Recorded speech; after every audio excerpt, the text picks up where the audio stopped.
கடவுள் அருள் டிவி நேயர்களுக்கு அஸ்ட்ரோ கேஎஸ்ஐயங்காரின் பணிவான நமஸ்காரம். வார பலன் 15/1/2024 21/2/2024 வரலும் உண்டான வாரத்திற்கு எந்தெந்த ராசிகளுக்கு என்ன பலன் இருக்கு அப்படின்றத பார்ப்போம். முதல்ல இந்த வாரத்தினுடைய கோல்சாரம் அப்படின்னு பார்த்தோமே, 15ஆம் தேதி அன்னைக்கு தை மாதம் பிறக்கிறது. உத்தராயண புண்ணியகாலம், பொங்கல் பண்டிகை. அதாவது நார்த் இந்தியாவிலாம் பைசாகின்னு கொண்டாடுவாங்க. சூரியனுக்கு இந்த நம்ம படைத்து அவருக்கு ஒரு நன்றி கூறும் விழாவாக பெருசாக சொல்லக்கூடியது. சூரிய பகவான் தனுசு ராசியிலிருந்து மகர ராசிக்கு போயிடுறார்.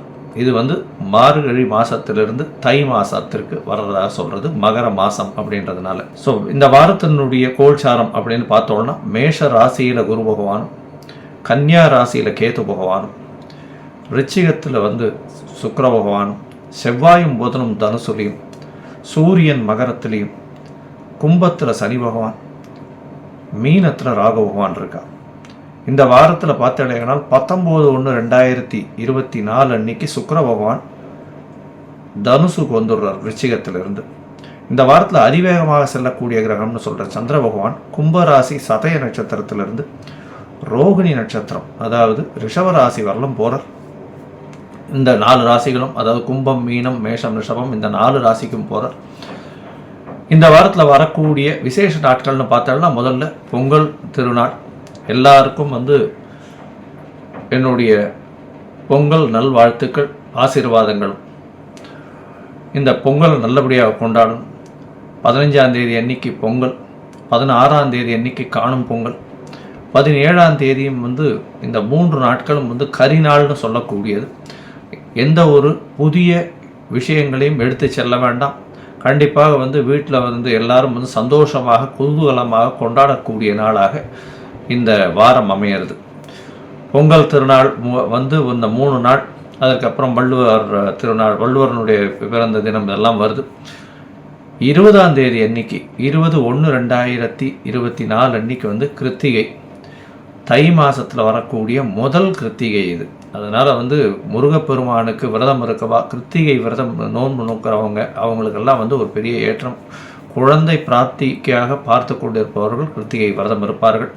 எதிராளிகள் அற்ற நிலை, பணப்பிரச்சனை எல்லாம் இருக்கிறவாளுக்கெல்லாம் இந்த கிருத்திகை விரதம் ரொம்பவும் விசேஷம். 21ஆம் தேதி ஏகாதசி, அதாவது சர்வ ஏகாதசி அன்னைக்கு, அதாவது ஞாயிற்றுக்கிழமை அன்னைக்கு வைணவர்களுக்கு ஒரு பெரிய ஏற்றமான நாள். இந்த காலகட்டத்தில் பார்த்தேன்னா உண்ணாவிரதம், அதாவது உண்ணா நோன்பு இருக்கிறதும், கார்த்தாலேருந்து பெருமாளுக்கு பண்ணிட்டு அதுக்கப்புறம் சாப்பிடாமல் இருந்து அன்றைக்கி நைட்டு முடிஞ்சு அடுத்த நாள் கார்த்தால தான் சாப்பிடணும்.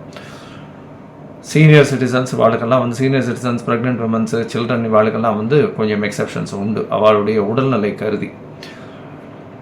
இந்த வாரத்தில் பார்த்தோம்னா எந்தெந்த ராசிக்காரர்களுக்கு சந்திராஷ்டமம் அப்படின்னு பார்த்தோமேனா, சந்திராஷ்டம எந்தெந்த ராசிக்குன்னு பார்க்குறோமேனா, கடக ராசிக்கு சந்திராஷ்டமம், சிம்ம ராசிக்கு, கன்னி ராசிக்கு, துலா ராசிக்கு, இந்த 4 ராசிக்கும் சந்திராஷ்டமம் இந்த வாரத்தில் இருக்குது.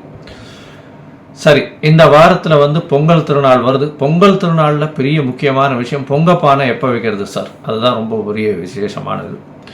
பொதுவாகவே சந்திரஹோரை, குரு ஹோரை, சுக்கிர ஹோரைகளில் வைக்கிறது ரொம்பவும் ஏற்றம். சந்திரஹோரை இந்த 15ஆம் தேதி அன்னைக்கு திங்கக்கிழமையில் பிறக்கிறதுனால முதல் ஹோரை, அதாவது இந்த சூரிய உதயத்தின் முதல் மணி நேரத்தை சந்திரஹோரைன்னு சொல்கிறோம். கார்த்தால 6:30லேருந்து 7:30 மணி வரலும் இருக்குது. ஏன்னா 7:30-9 ராகு காலம் வந்துடுறது. அதுக்கு முன்னாடி பண்ணுறது ரொம்ப விசேஷம். 6:45லேருந்து 7:15, 7:20க்குள்ளே பண்ணிடுறது ரொம்பவும் நல்லது. இது சந்திரஹோரையில் வரும் நல்ல ஒரு ஏற்றம். சரி, அது முடியல, அதுக்கு அடுத்தது என்ன பண்ணலாம் அப்படின்னா, அடுத்தது குரு ஹோரை. குரு ஹோரை பார்த்தோம்னா 8லிருந்து 9 தான் இருக்குது. ராகுகாலமாக இருந்தாலும் ஹோரைகளுக்கு ஒரு பெரிய ஏற்றம் உண்டு. அதனால் ராகுகாலத்தை விட ஹோரைகளுக்கு ஏற்றம்ன்றதுனால இந்த காலகட்டத்தில் நிச்சயமாக பண்ணக்கூடலாம் அப்படின்றத சொல்கிறோம். சுக்கிரனுடைய ஹோரை 11லேருந்து 12 வரும். அது ஒரு 11:30 மணிக்குள்ளே பண்ணுறது ரொம்பவும் விசேஷம். அதனால் பொங்கப்பானை வைக்கிறது 11-11:30 மணிக்குள்ளே வைக்கணும். இல்லைன்னா கார்த்தால ஒரு 6:45லேருந்து 7:15 வைக்கிறது எப்பொழுதுமே விசேஷம் அப்படின்றத சொல்கிறோம். சரி, இந்த வாரம் ஒரு ராசிக்கும் எப்படி இருக்குது அப்படின்றத பார்க்கலாம். மேஷம் முதல் மீனம் வரை. அதற்கு முன்னாடி என்னுடைய மொபைல் நம்பர் கீழே ஸ்க்ராலிங்கில் போயிட்டு இருக்கோம். உங்களுக்கு அஸ்ட்ராலஜிக்கல் கன்சல்ட் தேவைப்பட்டதுன்னா எனக்கு ஃபோன் பண்ணு. சரி, இப்போ மேஷம் முதல் மீனம் வரை ஒரு ராசியாக 15/1/2024 21/1/2024 வரை உண்டான வாரத்திற்கு எப்படி இருக்குன்றதை பார்க்கலாம். தனுசு, மூலம், பூராடம், உத்திராடம் இந்த 3 நட்சத்திரம் 9 பாதங்களை கொண்ட ராசி. ராசியின் அதிபதி அப்படின்னு சொல்லக்கூடிய ஒரு குரு பகவான் ராசிக்கு 5ஆம் இடத்துல இருக்கார். 5ஆம் இடமும் ராசியும் பரிவர்த்தனை யோகம் மறையிறது. அதாவது 5ஆம் அதிபதினு சொல்லக்கூடியவர் செவ்வாய் பகவான் 5-12க்கு அதிபதி. அவர் வந்து ராசியிலே இருக்கிறது பெரிய விசேஷம். பரிவர்த்தனை யோகம் இருக்கிறது அபரிமிதமான ஏற்றம். உங்களுக்கு புதிய பதவி, புகழ், அந்தஸ்து, கௌரவம்லாம் வரப்போகிறது. ஏன்னா இந்த வாரத்தில் பார்த்தாலேயானால் உங்களுடைய ராசிக்கு 5ஆம் இடத்துல குரு பகவான் இருக்கிறது. உங்களுடைய ராசியிலிருந்து 2ஆம் இடத்துலேருந்து சனி பகவான் 7.5 சனி முடிச்சுட்டு அவர் 3ஆம் இடத்துக்கு போய் ஒரு பெரிய ரிலீஃபை கொடுத்துருக்கார். கொஞ்சம் கொஞ்சமாக உங்களுக்கு ஏற்றங்கள் கிடைக்கக்கூடிய வாய்ப்புகள் உண்டு. ஏன்னா இவ்வளோ நாளாக பெரிய செட்பேக் ஆனதுனால சனி பகவான் மாறின அடுத்த நாள் கார்த்தால் வந்து ஒரு பெரிய சேஞ்சு, தடால் மாற்றங்கள் ஒரே டயத்தில் வந்துடாது. கொஞ்சம் மெதுவாக வந்து உங்களுக்கு positive, you can see a light in your tunnelனு சொல்லுவாங்க இல்லையா, ஒரு வெளிச்சம் வந்து தென்படக்கூடிய வாய்ப்புகள் நிச்சயமாக உண்டு. கொஞ்சம் கொஞ்சமாக உங்களுக்கு ஒரு பெரிய ஏற்றமான காலமாகவே இந்த இது அமையப்போகிறது. அதற்கு முத்தாய்ப்பாக இந்த வாரம் அமையக்கூடிய காலகட்டமாக இருக்குது.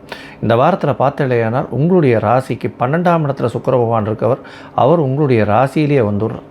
அதனால் வந்து 11ஆம் அதிபதியும் உங்களுடைய ராசியில் இருக்கிறது பெரிய விசேஷம். குரு பகவானால் பார்க்கப்படுறது அதோட பெரிய விசேஷம். 10ஆம் அதிபதி, 7ஆம் அதிபதி எல்லாருமே சேர்ந்து 3 கிரகங்கள் சேர்ந்து இருக்கிறதன் மூலியமாக உங்களுடைய தொழிலில் மிகப்பெரிய அபிவிருத்தி வரும். எதிர்பாலினத்தவர் மூலியமாக நல்ல ஒரு ஏற்றம் இருக்கும். அதை தவிர திருமணத்திற்கு பார்த்து கொண்டிருப்பவர்களுக்கு திருமணம் கைகூடும். ஏன்னா குரு பகவான் பார்க்குறார், 7ஆம் அதிபதியையும் பார்க்குறார். அதனால் பெரிய ஏற்றம் கிடைக்கக்கூடிய காலகட்டம். திருமணமாகி ரொம்ப நாள் குழந்தை இல்லாதவர்களுக்கு குழந்தை பிராப்தி ஏற்படக்கூடிய வாய்ப்புகள் இந்த வாரம் நிச்சயமாக இருக்குது. இந்த வாரத்தில் பார்த்தாலேயானால் 3ஆம் இடத்தில் இருக்கக்கூடிய சனி பகவான் மூலியமாக முயற்சிகள் தடங்கள் வந்தாலும் அந்த முயற்சியில் நீங்கள் நிச்சயமாக வெற்றி பெறக்கூடிய வாய்ப்புகள் உண்டு.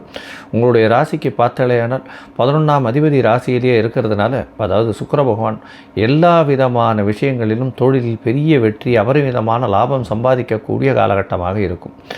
இந்த வாரத்தில் உங்களுடைய ராசிக்கு 8ஆம் அதிபதினு சொல்லக்கூடிய சந்திர பகவான் அதிவேகமாக செல்லக்கூடிய கிரகம்.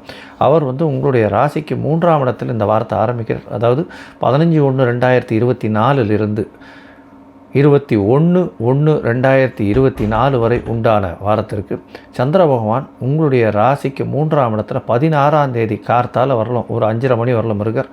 இந்த காலகட்டத்தில் பார்த்தலையானால் 16ஆம் தேதி வரலும் பார்த்தலையானால் ஒவ்வொருடைய புணர்ப்பு யோகம் அமையிறது. முயற்சிகளில் சிறு சிறு சுணக்கம் இருக்கக்கூடிய வாய்ப்பு உண்டு. வெளிநாடு போகணுன்னு பார்த்துட்டு இருக்க வாழ்க்கை இப்போ வந்து வெளிநாடு போகக்கூடிய பாக்கியம் நிச்சயமாக கிடைக்கும்.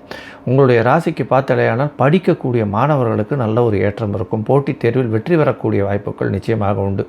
குழந்தை பிராப்தி ஏற்படக்கூடிய வாய்ப்புகள் நிச்சயமாக இருக்கும். உங்களுடைய ராசிக்கு 4ஆம் இடத்துல சந்திர பகவான் போகிறார். 16ஆம் தேதி கார்த்தாலிருந்து 18ஆம் தேதி காலை ஒரு 8 மணி வரலும் இருக்கார்.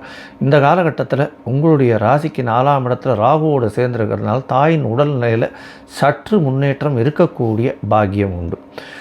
அதை தவிர வந்து புதிய வீடு வாங்கக்கூடிய பாக்கியம் நிச்சயமாக வரும். உங்களுடைய ராசிக்கு 5ஆம் இடத்துல சந்திர பகவான் போகிறார். அது எப்போ அப்படின்னா 18ஆம் தேதி கார்த்தால் ஒரு 8 மணியிலிருந்து 20ஆம் தேதி கார்த்தால் ஒரு 11:30 மணி வரலும் இருக்கார். இந்த காலகட்டத்தில் பார்த்தலையானால் உங்களுடைய ராசிக்கு 5ஆம் இடத்துல குரு சந்திர யோகம் அமையிறது.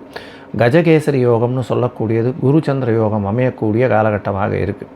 இதன் மூலியமாக பார்த்தலையானால் குரு சந்திர யோகம் அமையிறதுனால நீங்கள் உங்களுடைய குழந்தைகள் மூலியமாக பெரிய ஏற்றம் கிடைக்கும். உங்களுக்கு புதிய பதவி, புகழ், அந்தஸ்து, கௌரவம்லாம் வரக்கூடிய வாய்ப்பு உண்டு.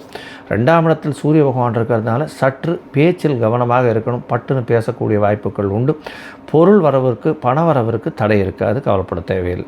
உங்களுடைய ராசிக்கு 6ஆம் இடத்துல சந்திர பகவான் போகிறார். அது வந்து 20ஆம் தேதி மத்தியானம் ஒரு 11:30 மணியிலிருந்து 22ஆம் தேதி அதிகாலை ஒரு 5:30 மணி வரலும் அங்கே வந்து இருக்கார். இந்த காலகட்டத்தில் பார்த்தாலே புதிய வேலை கிடைக்கக்கூடிய வாய்ப்பு உண்டு. கவர்மெண்ட் ஜாப் ஏதாவது கிடைக்கக்கூடிய வாய்ப்புகள் நிச்சயமாக இருக்கும். இந்த தனுசு ராசிக்காரர்கள் எஸ்பெஷலி இந்த ப்ரொஃபஸர்ஸாக இருக்கிறவங்க, ரைட்டர்ஸ், அதை தவிர கவிஞர்கள், அதை தவிர வந்து டீச்சர்ஸாக இருக்கிறவங்க, இவங்களுக்கெல்லாம் பெரிய ஏற்றம் கிடைக்கக்கூடிய காலகட்டம். இதை தவிர வந்து இந்த கோல்ட் ஸ்மித்து, வைர நகை வியாபாரிகள், தங்கம் விற்பனை செய்பவர்கள், இவர்களுக்கெல்லாம் பெரிய ஏற்றம் கிடைக்கும். இந்த வாரம் வந்து நீங்கள் வந்து தட்சிணாமூர்த்தியை போய் கொண்டாடிட்டு வாங்க. வியாழக்கிழமை அன்றைக்கி தட்சிணாமூர்த்தியை போய் கும்பிட்டுட்டு சேவிச்சுட்டு வாங்கோ. அவருக்கு ஒரு மஞ்சள் கலர் வஸ்திரம் வந்து கொடுத்துட்டு வாங்கோ. உங்களுக்கு நல்ல ஒரு ஏற்றமும் மாற்றமும் இந்த வாரம் கண்டிப்பாக வரும். கடவுள் அருள் டிவியை பார்த்தமைக்க நன்றிகள். மேலும் இது போன்ற தகவல்களை தெரிந்து கொள்ள கடவுள் அருள் டிவியை சப்ஸ்கிரைப் செய்யுங்கள். மறக்காமல் பெல் ஐக்கானை கிளிக் செய்யுங்கள்.